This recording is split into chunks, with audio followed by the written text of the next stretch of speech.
Welcome to your life path. This is episode 7. Today we're going in deep, talking about something that most of us carry without realizing it. That's generational patterns and family cycles. That's the emotional abuse, the unhealthy relationships, the addictions, and the silence. These things didn't start because of you, but if you're listening, you're probably the one called to break them. This episode's for the cycle breakers, the black sheep, the ones doing the inner work so that future generations do not have to heal what you had to survive. Generational patterns are the emotional, behavioral, and spiritual wounds that are passed down through families.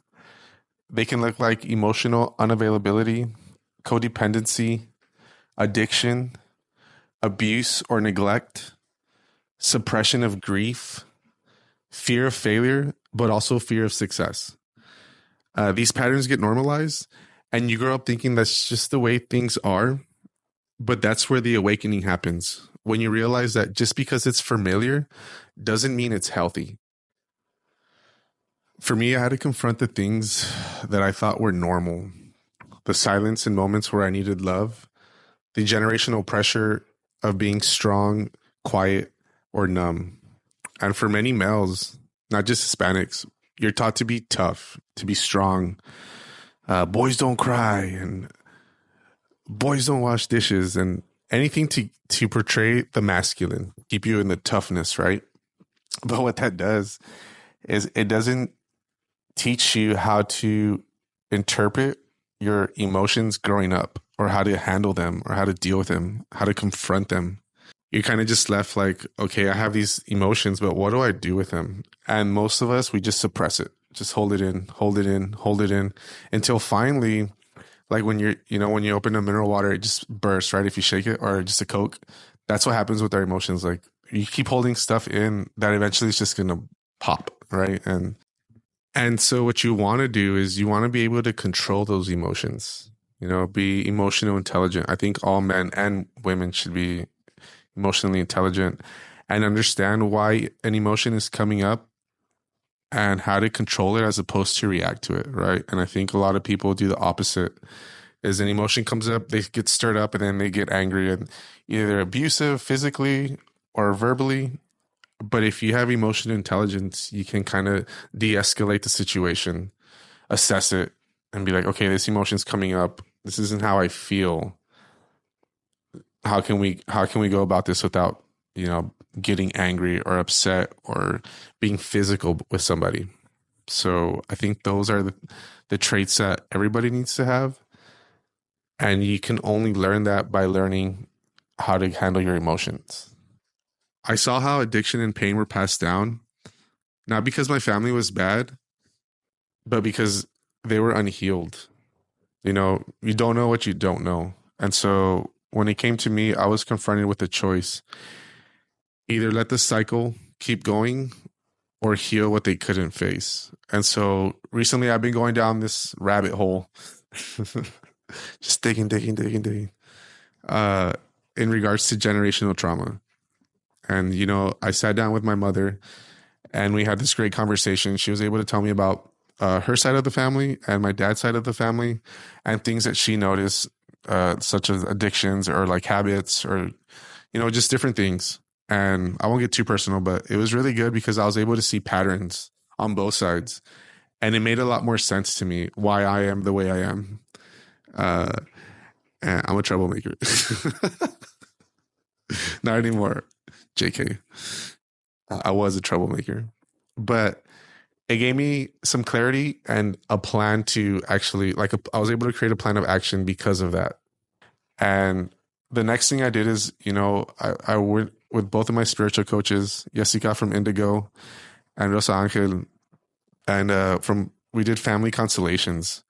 And if you haven't heard of family constellations, I really recommend it for everybody.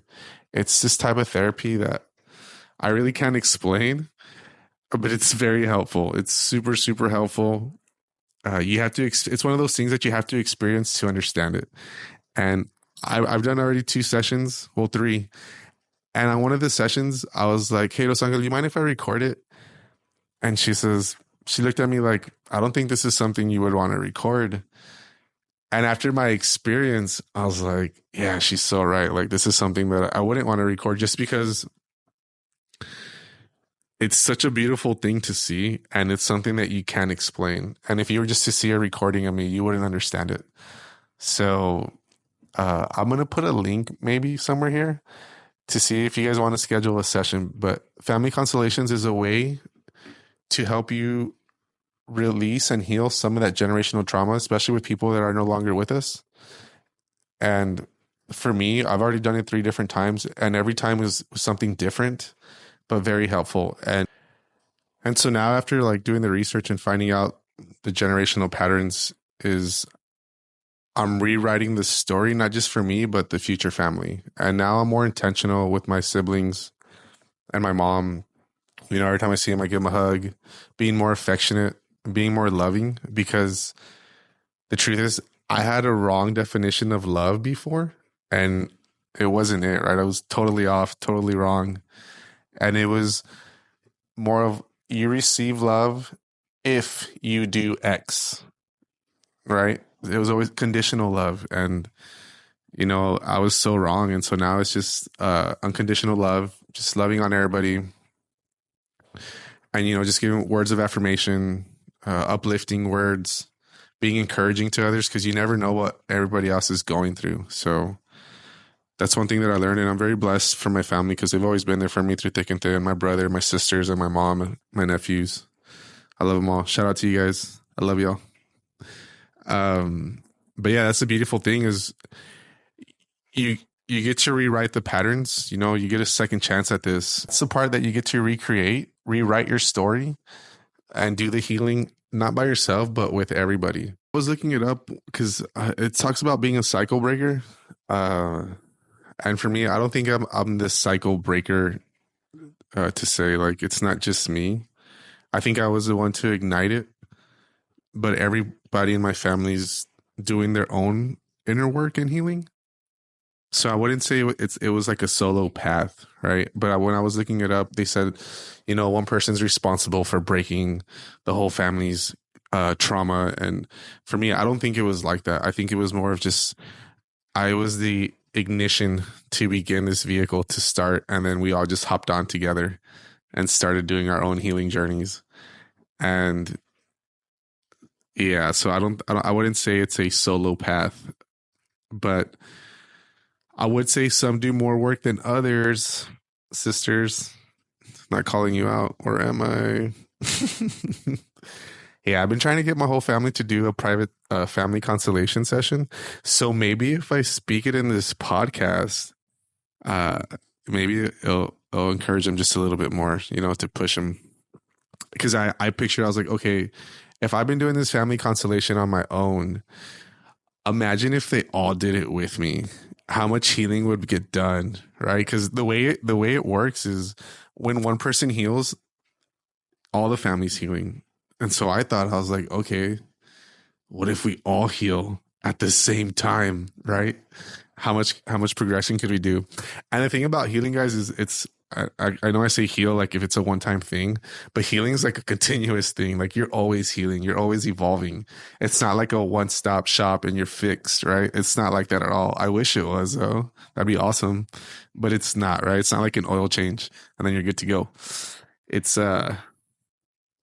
this journey that, you know, you keep peeling layers like a banana, just keep peeling layers, peeling, and you start finding out more and more and more. And then you get to a point where you just really know who you are, you know, what your beliefs are, what your value is, your morals, your boundaries, you know, things that you won't put up with, things that, you know, you don't allow into your life, you know, especially with energy. Like I'm real about that. Like I try to keep negative people away from me, or just people that aren't on the right wavelength or mindset. I try to push back from those people, right? But, you know, you just get more intelligent with everything, and like a spiritual intelligence. But family, if you're watching, I need you all to agree to the family constellation session sometime this month in July. I need everybody to help me push them. things that helped me start healing the family trauma was one, bringing awareness, right? That's when I interviewed my mom, started noticing patterns and not sugarcoating them, right? Like deep stuff like alcoholism, drugs, all this stuff, right?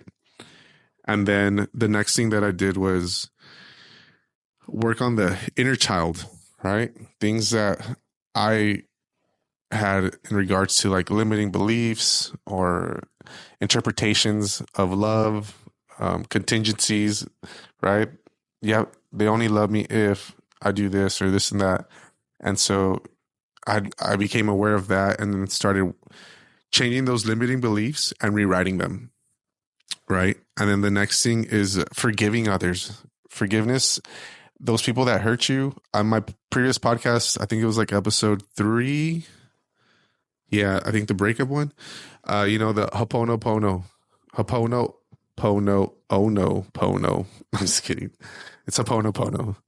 But, just forgiving anybody. And it doesn't have to just be in a relationship. It can be friendships or just any person that you felt did you wrong. And you don't need to confront this person or pretend. You just forgive within yourself and just release it that way.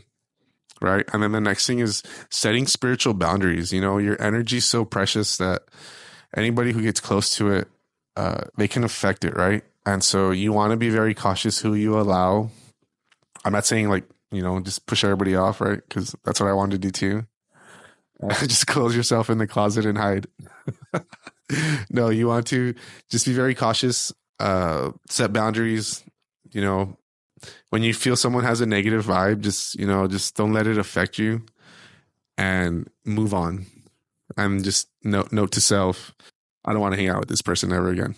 Or don't invite this person to the next barbecue. Just kidding. Not kidding, actually. You just got to set those boundaries, right? Because you got to protect your personal space because nobody else is, right? So if you're not, then who is? So, you got to be firm in that and protect those boundaries. And lastly, speak life to your lineage, right? Do a mantra or a declaration. And it ends with me and something new begins through me.